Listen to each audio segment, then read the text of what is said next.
자, 월드컵이 한창입니다. 그런데 우리 한국팀이 조별 탈락하는 바람에 실망이 그 어느 때보다 큰 것이 사실입니다.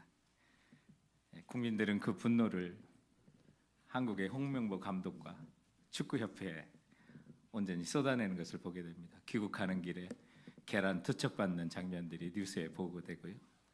또 그런 가운데 그런 분노들이 국민들의 일상 속에 나타나게 되는데, 어느 식당에서 그 식당 입구에 다음과 같은 표가 붙었습니다. 홍명보 출입 금지 할 정도로 이렇게 하는데, 또 하나 저를 놀라게 하는 것은 얼마나 식당이 또 어렵고 힘들지 거기에 다음과 같은 표가 있었습니다. 홍명보라도 오라. 홍명보라도 들어오라고 하는 그 간판이 그 식당의 주인이 정말 좀 잘 됐으면 하는 그런 마음을 갖게 합니다. 저희들은 나홈서를 통해서 심판과 멸망에 대한 메시지를 계속 받습니다.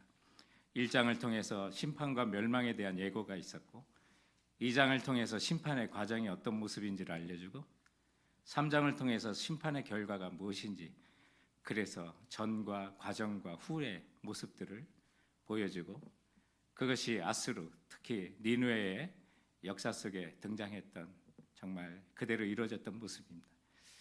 그래서 어느 거 하나 정말 희망적인 메시지가 보이지 않는 이 나홈서를 통해서 보면, 하나님께서 너희들 죽어라가 아니라 너희들 죽는다, 이렇게 죽을 거야, 너희들 죽었어, 그래서 너가 죽었는데 박수친다, 사람들이 환영, 또 슬퍼하는 자가 없어, 그 말씀을 계속 하시는데, 그 말씀을 자세히 묵상해 보니까 너희들은 살아라, 이 말씀이었습니다. 정말로 하나님의 백성들이 멸망하지 않고 너희를 살길 바라는, 정말 복 있는 자가 되기 원하시는 그 하나님의 메시지가, 마음이 이 나홈서 멸망만이 가득 찬 1장부터 3장까지 이어지는 그 메시지 속에 느낄 수가 있었습니다. 그래서 오늘 저희들은 정말 우리가 진정 복 있는 자로 살고 그런 자가 되기 원한다면, 오늘 이 멸망과 심판을 연속적으로 주신 이 말씀 속에 하나님이 우리에게 주시는 그 교훈과 그 가르침을 우리가 따라 살고자 하는 것입니다.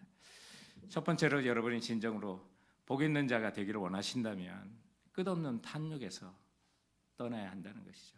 하루아침에 이루어지는 탐욕이 아닙니다. 우리가 무엇을 하나 갖고 보면, 무엇은 어떤 욕심 가운데 무엇을 하나 얻다 보면 거기서 그쳐야 되는데 그렇지 못한 것이 사실 우리의 탐욕입니다. 더 크고 더 넓고 더 좋은 것 찾아가는 우리의 욕심이 끝이 없다는 거예요. 오늘 본문에 보면 어떤 말씀이 있습니까? 니느웨가 멸망당할 수밖에 없는 이유가 1절에 나오는데, 화 있을진저 피의 성이요 그 안에는 거짓이 가득하고 포악이 가득하며 탈취가 떠나지 아니하는도다 라고 말합니다. 남들의 볼 때는 대단한 성이요, 당시 세계 최초의 제국이라는 말을 듣는 니느웨였고 아수르였습니다. 무너지지 않을 것 같은 성이었지만 하나님이 보실 때는 너희들은 남의 나라, 남의 백성, 남의 민족 피를 흘려서 얻은 부와 탐욕에 가득한, 거짓이 가득한 그 성이었기 때문에 그 성은 화 있을진저 피의 성이라고 보시고, 그 안에는 거짓이 가득하고 포악이 가득하며 탈취가 떠나지 아니한다고 주님 말씀하시는데, 그 동사들만 찾아보니까 가득하고 가득하며 떠나지 아니하는도다. 여러분, 정말 누가 악인입니까? 어떤 사람이 복 있는 사람입니까? 탐욕에 끝이 없는 사람이 악인입니다. 가득하고 가득하며 떠나지 아니하는 것. 그렇다면 누가 복 있는 사람입니까? 거기서 떠난 사람입니다. 거짓에서 떠나고 탐욕의 포악에서 떠나고 탈취에서 떠난 사람이 진짜 복 있는 사람입니다. 죄라고 하는 거, 악이라고 하는 거 끝이 없습니다. 넓은 문입니다. 우리를 환영하고 우리를 더 깊게 빠지게 하는 것입니다. 아수르라는 나라가 어떤 나라였습니까? 이 나라 정말 잔인하게 저 옆에 있는 나라 침공하고 뺏어오고 하다 보니까 그 나라로 만족이 안 되는 겁니다. 그래서 다른 나라 그 주변의 나라를 다 먹고 이스라엘 유대인들을 잡고, 그리고 이집트까지 멸망시키면서 뺏어왔던 나라가 바로 아수르였습니다. 그런 피로 가득 찬 그 성이었으니까 하나님 볼 때 피로 가득한 성이었다는 거예요. 그런데 그것이 거기서 이제 끝이면 되는데 그럴 수 없다는 거예요. 저들에게는 거짓이 가득하고 포악이 가득하고 탈취가 떠나지 아니하는도다. 여러분, 우리가 갖는 그 욕심은요, 우리가 갖는 그 탐욕은요, 끝이 없는 겁니다. 떠나지 못하게 하는 거예요. 근데 복 있는 사람은 누구냐? 자족하는 사람이에요. 떠난 사람이에요. 그 많은 것에서부터 벗어난 사람이에요. 우리는 지난 수요일까지 그동안 매일 성경의 큐티 본문이 고린도전서를 다루다가 우리 시편으로 돌아왔습니다. 시편을 1편부터 시작하게 되는데, 그 시편 1편 1절에는 정말 복 있는 사람이 떠나야 될 세 가지가 거기 나와요. 보면 어떤 말씀이 있다. 복 있는 사람은 악인의 꾀를 따르지 아니하며 죄인의 길에 서지 아니하며 오만한 자들의 자리에 앉지 아니하고 라고 말합니다. 여기 복 있는 사람이 하지 말아야 될 그 세 가지 뭡니까? 악인의 꾀를 따르지 않고 죄인의 길에 서지 않고 오만한 자의 자리에 앉지 않는 겁니다.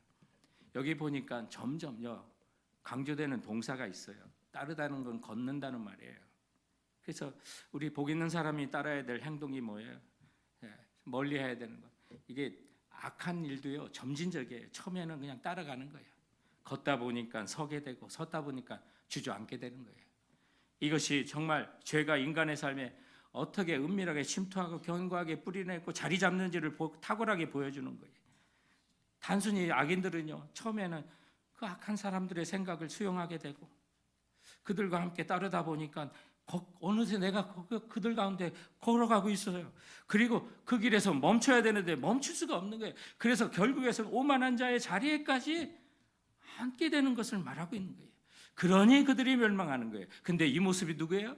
아수르의 모습이었고 니느웨의 모습이었다는 거예요. 죄라는 것은 일회성으로 유혹으로 한 번에 쓰러지고 그 다음에 벗어나게 하는 게 아니에요. 그 사람의 삶의 양식으로 고착되고 치명적으로 멸망으로 이끄는 게 그게 죄예요. 그게 넓은 문이에요. 우리를 망하게 하는 문이에요. 그런 사람이 복 없는 사람이에요. 오늘 본문을 우리가 생각하면서 정말 누가 지질이 복이 없는 사람인가? 외양간에 송아지가 없고 금고에 돈이 없고 소유가 없는 자가 결코 아니라는 거예요. 니네만큼 부자가 없었어요. 그들만큼 세상에 온갖 것을 다 가져온 자가 없었어요. 그런데 그들을 보니까 악인들의 꾀를 따라 걸었고 죄인들의 길에 섰고 결국 오만한 자의 자리에 주저앉아 하나님께서 그들을 멸망시킬 수밖에 없다는 거예요.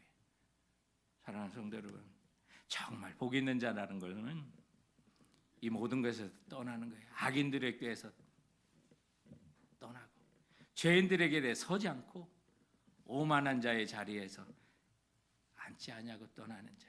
그래서 하나님 내게 주신 것 자족하고 끝없는 탐욕에서 떠나는 자, 진정으로 복 있는 자라는 사실을 믿고 나가시는 우리 성도들 되시기 주님의 이름으로 축원드립니다.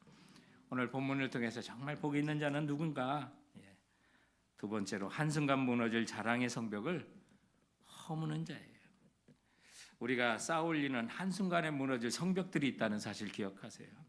그럼 어떤 것이 내 자랑의 성벽이냐? 내 힘으로 쌓아올린 것. 그 산성을 의지할 때 그게 무너질 산성이에요. 주님을 외면하고 인간적인 생각으로만 쌓아올리는 거, 그거 하나님 손대시면 한꺼번에 무너지는 거예요. 그런데 내가 스스로 무너뜨리면 그걸 회개라고 하는 거예요. 신학적 용어로. 그러면 하나님이 인정하시는 거예요. 그런데 오늘 이 니느웨라고 하는 것 정말 포악하게 쌓아올린 성이었어요. 그런데 하나님께서 그걸 무너뜨리시겠다는 그 약속이, 그래서 너희들이 그 후에는 어떻게 될지 내가 보여준다 라고 하는 게 나홈서 2장 하반절부터 3장 전체에 있는 거예요. 그래서 이거를 분석해서 7가지의 하나님의 조롱이라고 하는 별명을 갖고 있어요. 니느웨 성이 아무리 강하다 하더라도 하나님께서 그 성을 이렇게 멸망시킨다라고 하시고 또 그렇게 멸망시켰던 7가지 조롱이 나오는데, 우리 지난주 다뤘던 것처럼 2장 마지막 11절과 12절에 보면 하나님께서 사자 너희가 먹이를 찢어 놓았는데 하나님 너를 그렇게 찢을 거야. 그리고 먹이가 없을 거야. 너 그렇게 당한다 하시고 그렇게 하셨어요. 그리고 3장에 가서는 너희들의 잔인함에 대해서 고발하시고 너 그렇게 당한다라고 하시고 그렇게 하셨어요.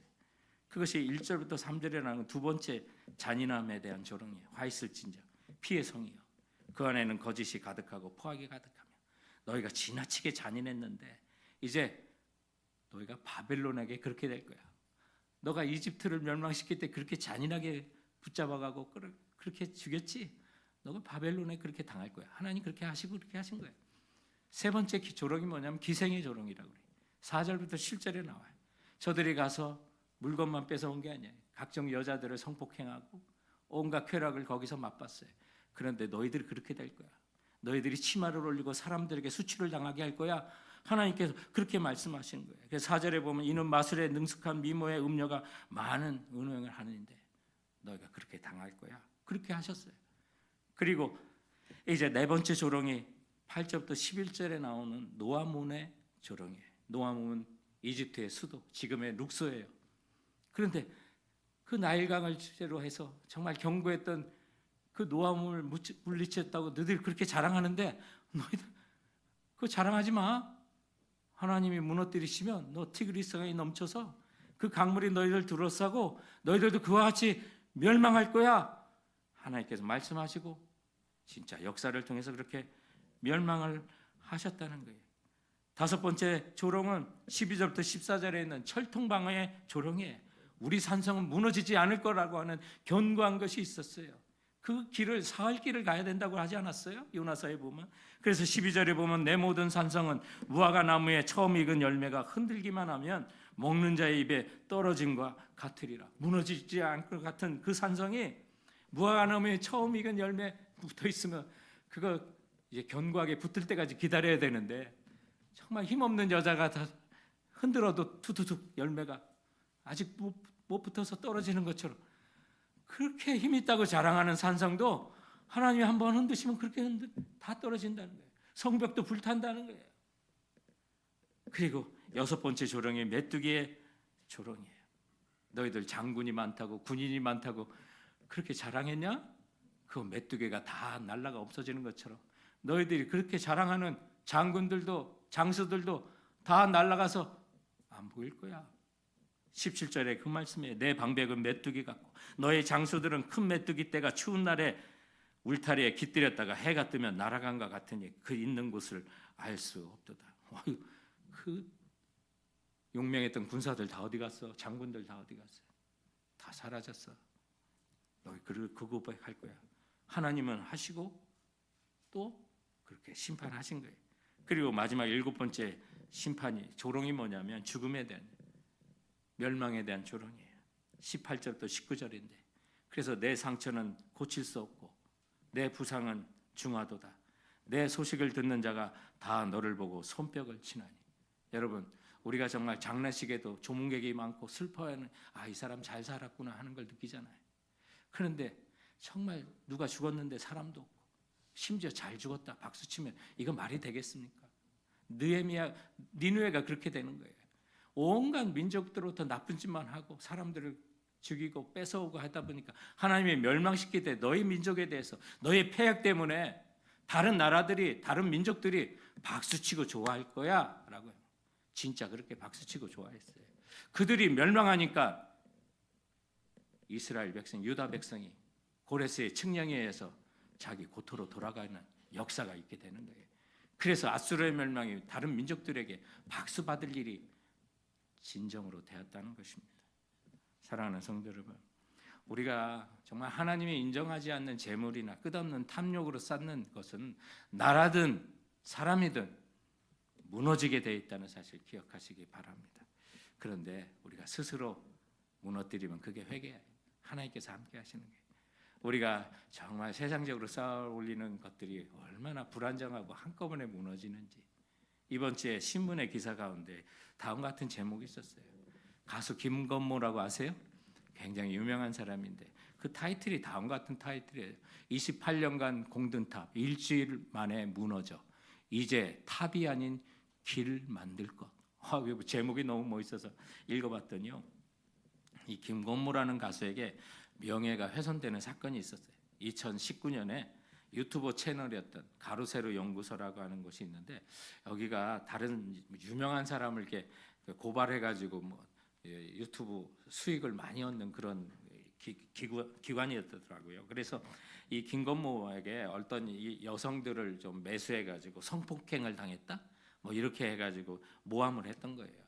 그런데 이게 이제 다 김건모도 법적으로 대응을 했고, 그래서 법원에서 2021년에 최종 무혐의 판결을 이렇게 내렸는데, 지금은 이 가로 세로 연구소 또 거기에 대표됐던 김세희라고 하는 대표가 뭐 유명했던 연예인들, 대표적인 배우 김수현이라든지 뭐 쯔양이라든지 뭐 이런 이 사람들을 뭐 엄청나게 피해를 뭐 입혔는데, 그거 하는 과정에서 영상을 조작했고 음성 파일도 조작을 하고 거짓 유서를 쓰게 하고 이런 것들이 들통나면서 지금 이 김세희라고 하는 사람은 감옥에 갇혀 있어요. 그런데 이게 들통나는데 김건모가 28년간 자기의 가수로서의 싸우는 게 이 사건 때문에 한 건에 무너졌던 거예요. 그래서 이제 최근에 10년 만에 어디쯤 가고 있을까라는 시국을 들고 나와서 이제 이 인터뷰를 했던 거예요. 근데 기자가 다음과 같이 질문을 해요. 앞으로 꼭 해보고 싶은 일이 있었다고 들었습니다. 그랬더니 예전에 꿈꾸던 게 있었어요. 버스를 여러 대 만들어 치과도 가고 안과도 가고 미용도 해드리고 안경도 맞춰드리면서 마지막에는 제가 공연까지 해드리는 봉사 프로그램을 만드는 거예요. 제가 군대에서 낙도 봉사를 하는 게 있었거든요. 의료 봉사도 하고 공연도 했는데 할아버지 할머니들이 우시는 모습을 아직도 잊지 못합니다. 지금도 병원이 먼 시골들이 많잖아요. 그런 것들을 찾아다니면서 조금씩이라도 도움이 되고 싶어요. 또 질문에 이런 것이 있었습니다. 지금의 김건모가 가장 크게 달라진 점은 무엇입니까? 예전에는 높은 탑을 쌓는 사람이 되고 싶었습니다. 그런데 어느 날 보니까 28년 동안 쌓은 탑이 일주일 만에 무너지더라고요. 무너지는 데는 정말 오래 걸리지 않았습니다. 모든 게 다 사라졌다라고 생각하는데 자세히 보니까 벽돌은 그대로 남아 있었어요. 그래서 이제는 다시 탑을 쌓는 사람이 아니라 그 벽돌로 길을 만드는 사람이 되고 싶습니다. 뒤에 오는 후배들이 진흙탕을 밟지 않고 걸어갈 수 있는 그 길을 만들고 싶어요. 이제는 무너진 탑이 아니라 길을 닦고 싶은 사람이 되고 싶다고 그랬어요. 질문 가운데 다음 같은 게 있습니다. 앞으로는 어떤 마음으로 음악을 이어가고 싶나요? 이제는 어떤 고난이 와도 예전처럼 흔들릴 것 같지는 않습니다. 그때는 세상을 다 잃은 줄 알았는데 자전거를 타고 전국을 돌아다니다 보니까 내 시련도 시련이 아니었구나라는 생각이 들더라고요. 많이 힘들었지만 많이 배웠습니다. 이제는 웃으면서 음악하고 싶어요.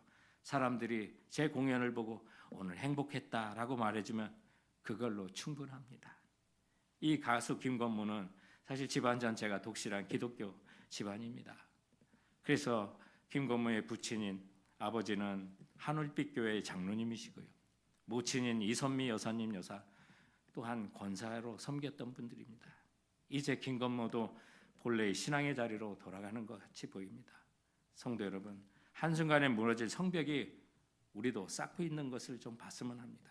그토록 자랑하던 성문, 그토록 자랑했던 견고한 성문들이 불타고 성은 무너지는 것을 하나님이 예고하시고 그대로 역사 속에 이루시는 것을 보게 되는 것입니다.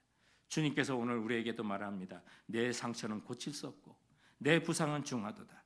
이것이 너희들 죽어라 멸망하라는 목소리가 아니라 너 살려달라고 부탁해라. 나 고쳐달라고 부탁해라. 주님께서 우리에게 초청하는 것입니다. 나사렛 예수여 불쌍히 여겨주소서. 그 외치는 자 주님이 외면하지 않고 찾아가 고치시고 만지시고 치유해 주신 거 우리가 알지 않습니까? 그러므로 주님께서 반복해서 우리에게 이 말씀하시는 거, 너가 무너질 성을 스스로 좀 무너뜨려라. 회개하고 나와라. 정말 우리가 달걀이 스스로 깨면 생명이지만 남들이 깨면 요릿감이라고 하지 않습니까? 스스로 내 자랑의 성벽을 부수고 나오면 그리고 주님 불쌍히 여겨주옵소서. 내 병이 중하오니 내 상처는 고칠 수 없사오니 주님만이 고칠 수 있습니다. 주께 나온다면 사랑하는 성도 여러분, 주님 치유하시고 여러분을 다시 한번 일으켜 세우실 것입니다. 그런 자가 복 있는 자라는 사실 기억하는 우리 성도들 되시기 주님의 이름으로 축원드립니다. 오늘 복 있는 자가 되려면 말씀으로 주시는 말씀은 세 번째로 말씀으로 주신 처방을 따라 가면 됩니다. 주님께서 이렇게 주시는 말씀은 우리 살려고 주신 말씀이고 우리를 일으키려고 주시는 말씀입니다. 여러분, 이런 그 아수르의 핍박을 받았던 유다인들 한번 생각해 보세요. 하나님의 백성인데 고난 많이 당합니다. 사실 이렇게 니느웨를 멸망시키고 하나님 백성을 구원하시려고 하는 하나님의 계획이 여기 있는 거죠. 처음부터 그 아수르의 침략을 안 받으면 얼마나 좋겠습니까? 그런데 하나님은 계획이 있으시고 그 백성을 그 고통 가운데 훈련시키시고 하나님의 백성으로 이어가 만들어 가시는 것을 우리는 성경의 역사를 통해서도 보게 되는 것입니다. 우리가 흔히 예수를 잘 믿으면 세상을 힘들지 않게 살 수 있다고 착각하기 쉬운데 거기서 벗어났으면 좋겠어요. 힘들지 않게 산다는 것이 복되게 산다는 것과 동일한 의미가 아니라는 거예요. 사람들은 편하게 사는 것이 복받은 삶이라고 생각하기 쉽습니다. 근데 니느웨가 그렇게 살았어요. 누릴 거 다 누리고. 근데 그게 멸망의 삶이었던 것을 우리는 봐야만 하는 것입니다. 보면 우리가 하나님은 정말 저들이 악하게 본 거 다 뺏기게 하고 갚아주는 걸 보는 거, 오늘 우리가 나홈서를 통해서 또 역사를 통해서 보게 하는데요. 그걸 통해서 우리에게 가르치는 것은 뭐냐면 우리가 힘들다는 것은 반드시 불행을 의미하는 게 아니라는 거예요. 편한 것이 반드시 행복을 의미하는 것도 아니라는 것을 우리에게 알려주는 거예요. 인생을 흔히 고해라고 하지 않습니까? 괴로움의 바다를 산다는 그런 비유로 합니다. 타락한 인간이 여인은 해산하는 고통, 남자는 수고하여 땅에서 땀을 흘려 버는 그 고통, 우리가 아담 이후에 다 모든 사람에게 주어진 그런 고해의 삶을 하나님은 허락하신 거죠. 하루하루 살기에 너무 힘든 세상을 빗대어서 인생은 고해라고 이렇게 얘기하는데 우리가 기억했으면 하는 것이 있습니다. 그렇다면 우리 세상 사람이나 믿는 사람이나 똑같이 험한 세상을 살면서 우리 예수 믿는 우리는 다른 점이 무엇일까? 여러분 생각해 보셨습니까? 세상 사람들이 왜 어떤 점에서 여러분이 복받은 자라고 말할 수 있습니까? 망망대해를 건너가는 선장에게는 나침반, 내비게이션하고요. 또 바다의 지도인 해도가 있습니다. 선장은 이 두 가지를 가지고 방향을 잃지 않고 위험물을 피해가며 배를 몰고 가는 것입니다. 하나님께서는 예수 믿는 자녀에게 선장에게 나침반과 해도를 주신 것처럼 우리에게 오늘 진리의 말씀을 주시는 것입니다. 그리고 이 진리의 말씀을 성령의 인도하심을 따라 살면, 그래서 정말 성령의 인도하심으로 우리에게 주신 이 하나님의 말씀을, 주의 진리의 말씀을 우리가 정말 잘 살피고 하면 이 험한 세상 어떻게 사는 것이 지혜이고 복받은 삶인지를 가르쳐주는 원리가 여기에 들어있는 것입니다. 그 원리를 실제 삶에 그대로 적용하면서 순종하면 아무리 험난한 인생의 항로라도 파선하지 않고 주님이 예비하신 그 하늘나라, 영원한 그 나라, 목적지를 향해서 우리는 안전하게 항해할 수가 있게 되는 것입니다. 그러므로 성도 여러분, 가진 것 때문에 행복과 불행을 판단하지 마세요. 육신이 편하고 고되다는 것이 행복한 것은 결코 아닌 것입니다. 불행한 것도 아닌 것입니다. 성령께서 우리에게 말씀 주시고 그 말씀을 따라 또한 우리가 살아갈 때 이 세상에 아무리 험난한 세상을 살아가도 우리는 파선하지 않고 죄로부터 벗어나 거룩하신 하나님께 가는 그 길, 그게 진짜 복받은 삶이 되는 거예요. 그래서 시편 1편 2절에 보면 복 있는 사람을 어떤 사람이라고 그랬습니까? 그 말씀에 보면 여호와의 율법을 즐거워하며 그 율법을 주야로 묵상하는 도다라고 말합니다. 이게 진짜 복받은 사람이에요. 그런데 여기 주야라고 하는 거 보면 밤과 낮, 낮과 밤, 우리가 정말 하나님 말씀과 어떻게 그 말씀을 가지고 살아가는지 신앙적 태도를 보여주면서 주야라고 하는 것이 항상이라고 하는 시간적 개념이 있지만 이 내용들을 자세히 살펴보고 공부하고 묵상해 보면 이게 시간의 연속성으로만 그치는 것이 결코 아닌 것 보게 됩니다. 우리 인간의 인생의 계절적인 대조 그리고 환경의 대조를 여기에 다 보여주고 있는 거예요. 그래서 모든 것이 환하게 보이는 낮, 모든 것이 안 보이는 밤, 주야로 묵상하는 가운데 그 말씀이 내 인생에 가장 행복하고 기쁨이 있는 밝은 낮과 같은 때도 그 말씀을 묵상해야 되고, 그래서 타락하지 말아야 되고, 그러나 아무것도 안 보이는 밤과 같이 깜깜한 내 갈 길을 알 수 없는 그 밤과 같은 시간에도 주님의 말씀을 즐거워하며 그 말씀을 묵상하며, 이것이 복 있는 사람이라는 사실을 가르쳐주고 있는 거예요. 그 사실을 대표적으로 보여주는 게 누구예요? 다윗이라는 사람이에요.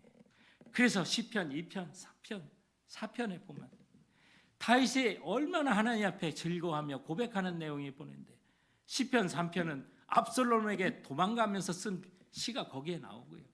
이어지는 시편 4편에는 악인들에게 계속해서 고통받으면서 그가 노래했던 그 노래가 하나님 앞에 올려 퍼지게 되는데, 주님의 말씀을 묵상하고 나가는 그에게, 그리고 수많은 고난을 당하면서도 이런 고백을 하여 여호와여 주의 얼굴을 들어 우리에게 비춰주소서. 주께서 내 마음에 두신 기쁨은 그들의 곡식과 새 포도주가 풍성할 때보다 더하나이다. 내가 편안히 눕고 자기도 하리니 나를 안전하게 살게 하시는 이는 오직 여호와이시니이다. 할렐루야. 성도 여러분, 이게 진짜 복받은 사람이에요. 남들이 곡식이 많고 새 포도주가 풍성하다 하더라도, 비록 내가 고난을 당하고 악인들에게 쫓김을 당한다 하더라도 주님이 얼굴을 내게 주어 그 영광을 비춰주실 때, 주께서 내 마음에 주신 그 기쁨이요, 저들이 갖고 있는 그 많은 곡식과 새 포도주가 풍성할 때보다 더 큰 기쁨을 우리에게 부어주시는 것이, 그 주님이 나와 함께 할 때 내가 어떤 극심한 고통과 어려운 환경을 간다 하더라도 주님이 나를 안전하게 살게 하시고 나를 편안히 눕고 자기도 하게 하시는 그 하나님, 그분을 인하여 나는 복받은 자입니다. 이런 고백이 여러분 모두에게 있기를 주님의 이름으로 축원드립니다. 종의 눈을